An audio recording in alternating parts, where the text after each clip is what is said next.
right. Well, we are in for a very exciting exploration into the world of contact center automation and customer experience. And I'm very proud to be the moderator here for two very experienced contact center executives and product executives. Maybe we could start out just by having the two of you introduce yourselves. You have a very impressive background, so let's start there. Yeah, Lucas Melikoff-Burns. I'm the Senior Director of Center Operations at Tivity Health. We're a healthcare adjacent company. We focus on fitness benefits for senior citizens, partnered with Medicare Advantage, Medicare Supplement plans. Been with the company 7 years, have grown up through the contact space all the way from agent through manager through director and more on the operations side now. Awesome. Sai Vishnu Butler. I'm VP of Product at Hippo. Hippo is an insurtech. We're a tech-first company. We sell everything that's associated with home insurance and PNC and personal lines. Been with Hippo for about 3 years. Prior to that, spent a couple of years in the insurance industry and consulting. Excited to be here. Awesome. Well, the last couple of days have been all about automation in the contact center. And so we're going to take this to another level now. We're going to talk about why these two amazing companies have chosen to lean in on contact center automation. Then we're going to find out how they decided to do it, how they got into it, the reasons why they got into it, and then we'll talk a little bit about the nuts and bolts of how they're actually doing this. So let's start out by talking about what drove you initially to think about contact center automation. Were there external or internal factors that led you down that path? And what gave you an indication that the technology was ready? Because we've been talking about automation for a really long time. I know as long as probably all of our careers. But why now for contact center automation? And then we'll get into generative AI and how that plays into it as well a little bit. So let's start with Lucas. Sure. Yeah, I think for me it was realizing there's a problem before I needed a solution, right? We've heard the theme here 1,000 times. How do you save money? How do you decrease handle time? How do you increase retention of your agents? How do you increase customer status, right? We've all had those problems, but I didn't know what the solution was. So I found myself at a Concero forum, actually in Goodyear, and looking at all the technology in front of us. And I think we all can admit there's a lot of technology nowadays, right? And it's all great. It's all got its great bells and whistles, but each of them tend to only address one section of your struggles. And we went through all these demos, and I ran into Replicant over there, and they showed it, and I was like, all right, I could see this. This might have the work, right? But part of it was also convincing myself, because to your point, there's been a lot of automation in the past, and it's done some work, right? We've all tried automated IVRs, hasn't killed it for us or anything like that. But we think about this blanket approach that Gotti talked about yesterday, right? You pull down cost savings, you cover up something else. You pull over here for efficiencies, but you're spending a little bit more. And the way I saw Replicant was really they expanded that blanket a little bit more, because those levers are still going to happen, right? No one's going to take those away from you. CFO is always going to ask you to save money. But what they did is they made that blanket a little bit bigger. So when you're pulling it down for cost savings, you're not sacrificing so much. When you're pulling it over for the customer satisfaction, you're not spending a whole lot more. And kind of seeing that is what brought me to all right, maybe technology is there. Maybe we give this a shot again. And it was those conversations that, led me here today, right? Awesome. Awesome. I think our journey was something very similar, but we are a tech-first company. We have this bias towards, let's build this in-house. We're tech guys. We know how to build it. But often what we have faced as a challenge is, as we were growing, we were adding more policies and more customers. Customers' expectation from the customer experience actually changed. They weren't comparing us with a Nationwide or an Allstate. They were comparing us with Amazon. They were comparing us with the best customer experience. So what we have realized, it was this vicious cycle of, do we increase the number of agents to actually address more complex problems? Because as you all know, insurance is so easy, right? Yeah, it's so in order to address that, what we realized was automation is actually the way to go. And how does getting that customers authenticated, getting to know what the customers really want so that we could direct them to the right person for the right solution. That's what led us to contact center automation. Well, that all makes a lot of sense, but maybe we can just get right to the center of it, get to the purple elephant in the room right away. Why did you're both product guys, You know how this stuff works. You had careers in building technologies, deploying technologies. Why wouldn't you just say, well, ChatGPT is here, and this is great. We've got APIs. We can just plug ourselves right into those. Maybe we can sprinkle a little Google in there, maybe sprinkle a little Amazon in there. Why wouldn't you just go down that route? Why choose a solution like Replicant? Yeah, I'll jump in first. I think yesterday Ben had a bullet point on a slide, and we moved it past it pretty quickly, but to me it really grabbed me, and it was talking about industry knowledge plus conversational design expertise, right? And we have the industry knowledge, right? We know better than Replicant what our industry does, no offense, but they know conversational design better than we do, right? So let's combine those two. No one quite knows the business that you work in as well as you do. 7 years of experience, 3 years of experience, the list goes on. And a lot of times working with Replicant, it was interesting. They'd be like, hey, this conversational design will get you a better resolve rate. But I'm like, well, we're a little too member-centric for that, and maybe I'm willing to sacrifice that 1% to have that conversation because I know industry-wide it's going to help my long-term. And the partnership Replicant built to understand that and to offer those suggestions but not force it upon us is really what drove me to be like, this is something that makes sense to partner with someone who's an expert in this area, and they have the expertise there for it. It was an interesting journey for us, though, because we were like, again, as I said, we want to build it in-house, and we learned it from our mistakes. And then we realized we had a business strategy conversation around, do we really want to be known as an AI company, or do we really want to be known as a best customer-first insurance company? I think we chose to be the latter and said, we will handle or we will hand off the best to the best in the industry. And that's how we found Replicant, and we've found this, both the implementation and also the experience wonderful. Yeah. Well, there certainly are options out there. And I know some companies are going to try to go the hard way. And some of them might actually get some way down that path. And in fact, there are other options in general for ways to automate your contact center. What are some of the other areas that you explored? Because I think it's only fair to think this through holistically. Replicant is going to solve a lot of our problems, and then there's going to be other automation challenges that you have in the contact center. How did you think through automation overall? How did you approach it? It was a linear thought, Scott, to be honest with you, and I think that's how we all learn. We fall, we learn, we get up, we learn. I think we initially started, personally at Hippo, we initially started with this behemoth called AWS Connect. It was our IVR automation, and we got people to get automated answers, and we were like, woohoo, we won. But then we didn't realize the complexities that are associated with it. Somebody just calling it billing as an intent really didn't mean the customer really wanted billing. They wanted a billing for an endorsement or additional value that they wanted to add to a policy. It could mean a million things. The systems or the platform wasn't ready. These were the challenges we're facing. How do you then improve your authentication? Like, well, who is this customer? Because I could buy a policy for me on my email or my phone number. I could buy one for my mom and dad, which actually I do, by the way. So it was terrible for the non-thinking or non-AI system to know who I was, authenticate me, and direct me to the policy or the problem that I had. So these were a couple of other challenges we had. And of course, being an insurance company, we have multiple places where we interact with the customers, be it the sales, the support, the billing, claims, whatnot. So we had our own internal challenges there. The existing systems, the non-thinking or the non-gen AI systems, weren't giving us what we wanted, efficiency. They were making the agents redo, especially the authentication. Sorry, I'm hitting on it again and again, but that's the biggest problem. I loved when Ben actually said, you don't want to re-authenticate me? And he was so happy. I could see the relief, and I was like, dude, this is what we got from Replicant. And that was our biggest win, yep. Yeah, very similar. We started with, I will call it rudimentary automation, right? I struggled to even use the word automation, and it was letting people leave voicemails of what they wanted for the simple request, like mailing them their card order. We send out membership cards, and then having an agent listen to that voicemail and send the card out. That was our first round of automation, and did it cut handle time in half for those calls? Absolutely.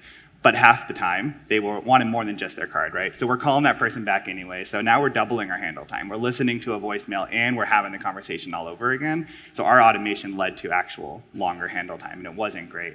And then, of course, we tried some automated IVRs, right? We've all tried those. We saw some success. They could get their information out. We could get the cards out to them. Great.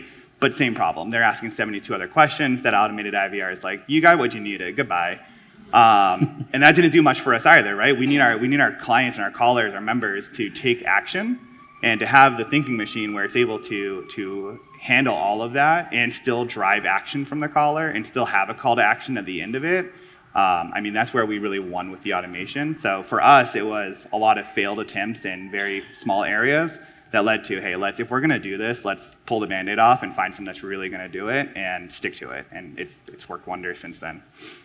Well, that all sounds great. And we know that anytime we roll out technology, it doesn't happen in a vacuum.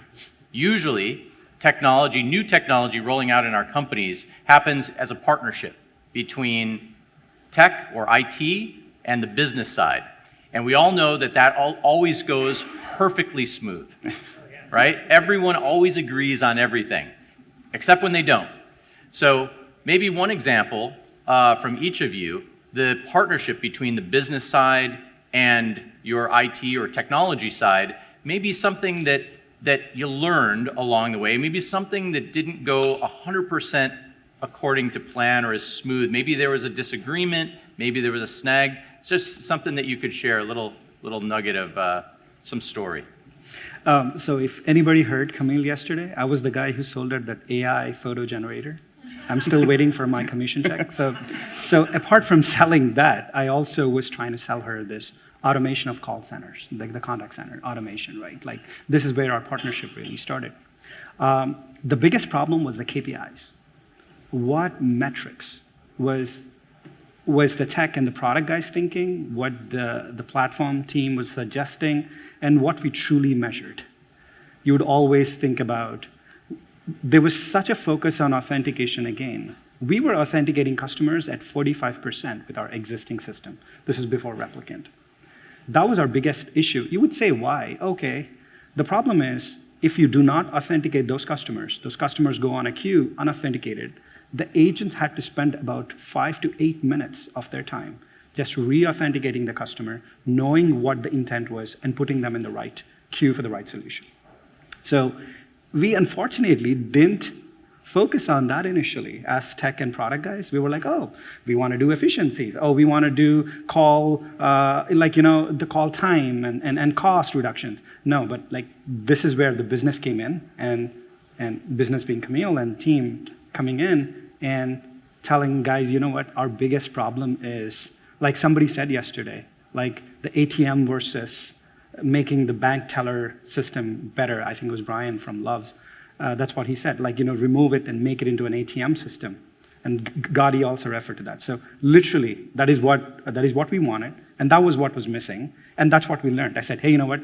You need the business right with you as the product, as your thinking partner, in order to make this a successful. Because it's to deal with KPIs that directly impact the business, of course, and the bottom line of the company. It's an interesting concept. I think with my company, we had a slightly less of a struggle with IT and more on the operations side of things. We work predominantly with senior citizens, right? And you automatically think technology seniors, they probably don't go hand in hand. And that was one of the concerns instantly that got brought up. But also, we spent a lot of time with our call center and our agents to go over kind of human behavior and how do you drive it. We have an interesting revenue model where our goal is to get our seniors to take fitness classes, whether it's online or in gym in person. And you have the right conversations to do that. We're not a sales organization, but I say all the time, every conversation is a sales conversation, right? You're selling something. And for our agents, it was selling them to go to the gym, go get fitness, right? And we found ways to drive that behavior. You ask them to give you a date and time they're gonna go. They're more likely to go. And people got afraid, hey, if we pull in this automation, this thinking machine, are we gonna lose that secret sauce, that human touch that drives that action? And I mean, it was a fear of mine too. You're like, let's be real. But we didn't. So talking through Replicant to talk about how it also engages and gets real life marketing out to them as well, right? Because of Replicant, we dove into SMS marketing for the first time ever. And what we're realizing is getting that message to that caller in real time when they want it because they've asked for it. We've seen click rates on our vanity URL and our SMS skyrocket to 75, 80%. Where if you talk to a digital marketing expert, you're lucky if you're hitting 10%, right? So realizing for operational side, yeah, we can save some money and we can increase our engagement. We can get them to the website, get them into that engagement funnel, and let our marketing experts do the next step with them. That's where we had our biggest win and our initial biggest struggle. So I think doing it different, to your point there, is in the beginning, I heard cost savings, and you get excited, right? We've all been asked to save money, so I'm driving my CFO, cost savings, cost savings, cost savings. But I'm not thinking on this side, all right, well, we can save a little bit and we can engage a little bit too. Like, let's take the two-prong approach to this and really sell it to the business. Well, speaking of doing things differently, imagine that you each have a flux capacitor and a DeLorean. Fantastic. And you could go back in time and do something differently. Maybe it's when you first engaged on the conversational side. Maybe it's even before that on the automation, contact center automation. Knowing what you know now, what's one thing that you each would probably do differently if you started again? Oh, I would have had Magna and Ben advise me on all the products that you guys had today. It was just amazing. So in reality, what we truly wanted was this handoff. The product, the FAQ reader, those things have so many use cases. My mind was just blowing up being a product guy about the potential use cases. And the FNOL, the entire concept of the FNOL, the automated FNOL, the volume. So we would have thought more comprehensively where all could we actually start Replicant. I think yesterday, we used this word of, let's not talk of MVP. So we said, okay, let's have Replicant as an MVP just for the customer support use case. In hindsight, if I really had to go back, I would have thought it comprehensively all across the customer lifecycle. Yeah, I think that's a really interesting concept and very similar to that. I would have leaned in on the experts a little bit more. I wanted to be the guy in the company that knew everything, right? So every time I heard a concern from someone, I would run to my sales rep and say, hey, how do I combat this? And they'd be like, oh, let me get so-and-so on the phone with your so-and-so. And I'd be like, no, I got this, right? And that might be why it took us 18 months to get from my initial introduction with the sales rep to getting our contract signed. So really just leaning in on Replicant's expertise. They've got some really intelligent people who can talk to your business about anything and everything and get those guardrails down for you. You know, we talk about security often. I'm trying to go into my InfoSec officer and talk about guardrails on AI. I don't know what I'm talking about, right? I'm a parrot at this point. So really just lean in on your subject matter experts. Replicant's here to help you. There's people here to help you and have those conversations and get this decision made faster so you can automate a little bit quicker. Well, it sounds like you both had a lot of experience working with the team at Replicant in a variety of different ways. Maybe just share a little bit more about that journey. I would love to hear, I love this team, but I'm not a customer of Replicant, and some of the folks in the audience here haven't had that experience as well. What's it been like working with the company? What's the journey been like? Yeah, I'll kick off on this one. It's been great, obviously. Wouldn't be here today if it wasn't. But they're very much a learning organization as well. They don't come in and tell you how to do your business. They don't pretend to be the experts in your business. They know the experts where they're at. So it's been really cool learning back and forth from each other. And there'll be moments where we just have these aha moments and we'll go on a tangent and learn more about the industry as a whole, pull in from past experience. A lot of them have worked in the different telephony areas in the world as well. And it's just that we keep using this word, and I hate to overuse it, but it's such a partnership. It never is Replicant telling us what to do. It's never us telling Replicant what to do. I mean, at the end, we're the customers, right? We'll win the battle if we need to. But it's a very, very collaborative approach, and we've learned so much from each other, and I think it's just so good for everyone that comes in contact with them to have those conversations, extend your meetings by 15 minutes, learn from them, teach them what you do as well, and everyone just gets better together, and it's been quite the journey. Oh, very similar. Always an advantage to be all the above guy. I could actually say that. But one thing I truly found fascinating with Replicant was, have you ever worked with an implementation partner or a platform partner that actually says no? We have. Replicant actually told me a lot of times, no, this is not how you do it. They'll say, yes, we'll get it done. A lot of people want to get it done. Yes, there's an intent is to get it done, but they were correcting us at every step. They were genuinely correcting us, pushing us back. Hey, you could actually think this way. We had to build an API into our Salesforce system so that they could get the information. They really helped us out on that. So that was a great partnership. And I have an anecdote. I mean, I have also a confession. I wasn't prepared for this. I wanted to get some numbers. So I literally panicked, and I I SMS'd our account lead, Sante, last night. And boom, within 30 minutes, the guy sends me like a dashboard with all the numbers. Now I feel like fully prepared. So this was the level of relationship. Even through the build-up process, there was no push to sell anything, which was like a thought partner. And we evolved. They learned from us. We learned from them. That was an amazing journey. It was a give and take, great learning. They kept us updated about, and the conversations were fun. Honestly, like all the tech conversations were fun. We were looking forward to it. Like, what is the new thing in ChatGPT? What you could do in the AI? This was the fun part, yes. Yeah, and I think similar to Sai was saying, sometimes if they did have the pushback, there was always a why, which I appreciated. And I'm stubborn. We're all a little stubborn, right? We're leaders. And there'd be moments where I was like, no, this is going to work. And the cool part is they'll be like, let's do an A/B test for a day. 9 times out of 10, they were right. That's fine, no big deal. But it was really cool that they were willing to try and willing to show you that why, and they'll walk you through every step of the way. Like, here's where they're dropping off. Here's why they're dropping off. Here's a couple recommendations. Let's talk about, do you have recommendations, and build that collaboration together. I appreciate the why, so that was always a huge win for me as well. I just wanted to add something. So what I found from our dashboard yesterday, so our 45% authentication rate within 3 months has now gone up to 96%. That is like ridiculous. It's not that I wasn't tracking it, yes. So it's pretty awesome for us. So think about like 8 minutes on an average for a phone call getting shaved off. It's amazing. So, Yep. On a related note, how many people have a fish aquarium? I do. Anyone? Yeah? Yeah. Okay. Yeah. Okay, so when you introduce a new fish to the aquarium, sometimes the existing fish freak out a little bit. Have you ever done that? Yep. Yeah, they You got to put it in the bag first and let it float in there for a little while. Yeah, let them get accustomed, make sure they're not going to fight each other. So when you introduce a disruptive, hopefully in a very positive way, technology into a contact center. I mean, contact centers, I've worked in contact centers myself. It's about keeping the lights on. It's about keeping the calls coming in, and just keeping those cases and tickets resolving. So sometimes when you introduce a new technology, it can be very disruptive to the agent base.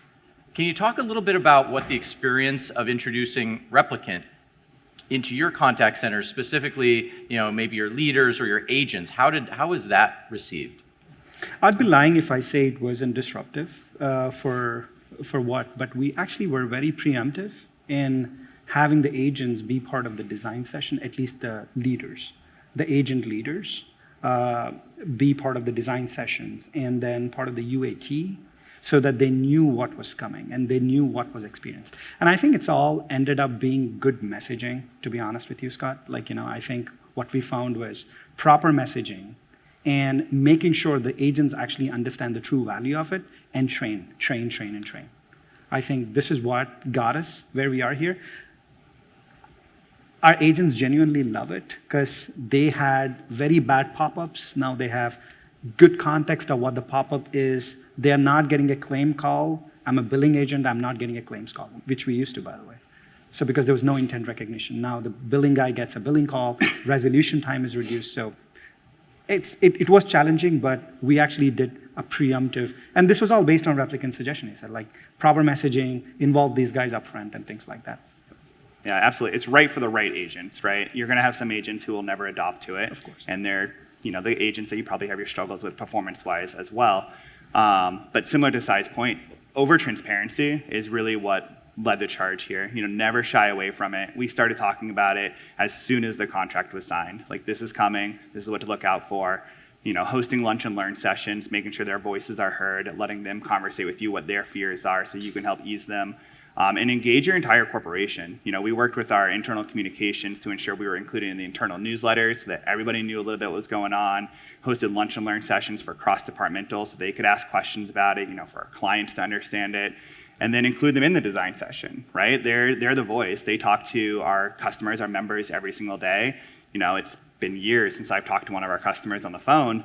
I think I know what they're talking about, but no one does know better than 50 calls a day, right? So get them to provide some input, provide some suggestions, and I mean, is it going to cause a need for a little bit less staff? Yes, right? We're saying it's not replacing it. But you can plan ahead. We talk about attrition rates in the call center all the time. Even if you're doing a great job, you're still having attrition pretty frequently.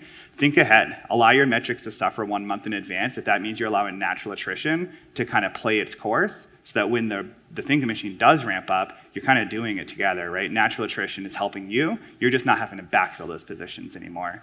And then you start to show your agents, like, hey, if you're performing good, you're working hard, you're having the right conversations, you're showing up on time, you're doing these simple tasks we're asking you to do, you're going to be here, you're probably going to promote, and you're going to enjoy the benefits of the thinking machine, right? Absolutely. You're going to get these screen pops where you don't have to authenticate the member anymore. You don't have to ask them a million questions before you can have the fun conversation. And they can engage more with the members. Whether it is you let them have a little bit longer of a conversation, right? We do want to reduce handle time. That's part of the goal. But maybe you had 5 minutes before. They could be down to 2.5, but you're going to give them 3.5 because you want that engagement to still happen on those tier 2 calls and make sure that you're driving the experience that way. Gave a lot more freedom to our agents and just overall excitement. But the key is transparency. Don't implement this in a silo and just make sure they're on board with it.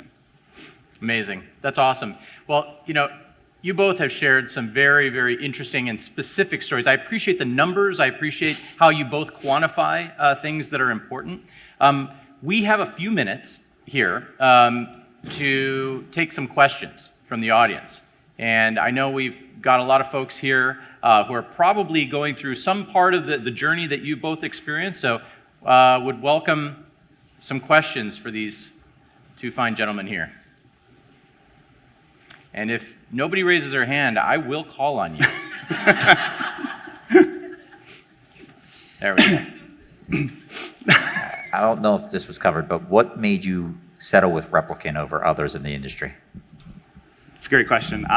So we went through, we partnered with our IT team and we brought in every department you can imagine and did a full RFI, RFP process, right? I met Replicant first. I was sold on them, but I had to sell my company on them. And no company is going to take the first vendor you found just because you found them at a conference and they were fun, right?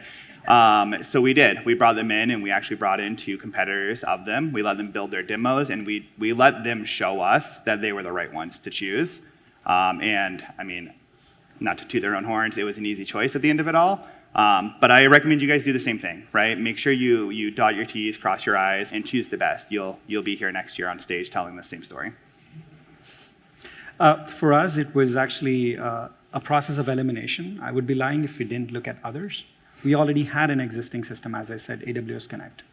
But what we truly found, Replicant's, I should say it's humbleness, I would say. We were not too small for them. We're not a big call center. We're just about 200 people. It's not a big contact center. We do get 40,000 calls a month, but it's relatively small compared to most of you guys. But we were not too small for them. They were willing to work with us. And every other vendor, similar vendor, I don't want to take names, but like they also said we had AI, we had all the cool stuff, but their use cases were generic. They were not focused on customer support. They were not focused on what we wanted. So Replicant had those use cases. They were very specific. That is contact center, customer support. How do I make a CS agent's life better? So that was a easy choice for us. Yeah, I'll tell you a real life story of our sales rep, actually. So like I said, we work with seniors predominantly, right? Medicare supplement, Advantage plans. And he was learning more about the business through the sales process, right? And he got to a point, didn't want to ask me a lot more questions, but wanted to show that he had it. And what he found out is his grandparents were actually members of Silver Sneakers. So he actually had his grandparents start to call into our business and have the conversations and ask his grandparent, what is going on?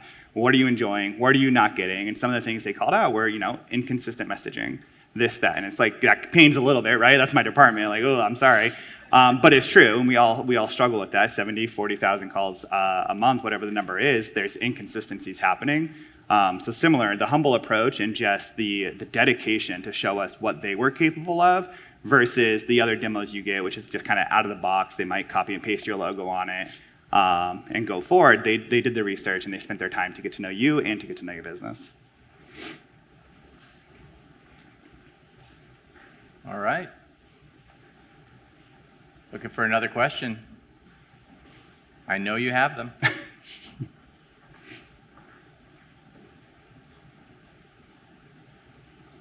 Sir, in the back? Fred?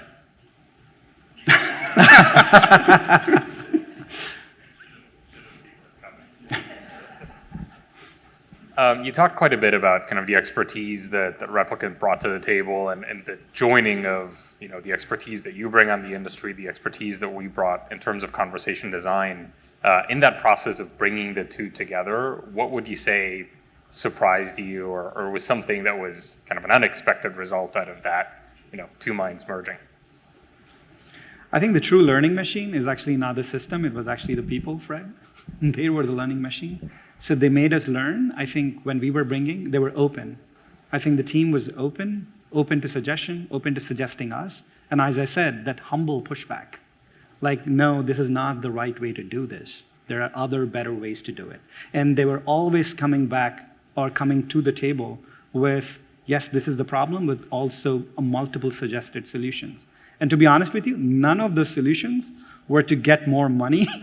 It was mostly more efficiency. I think that is what was the most important thing that we learned.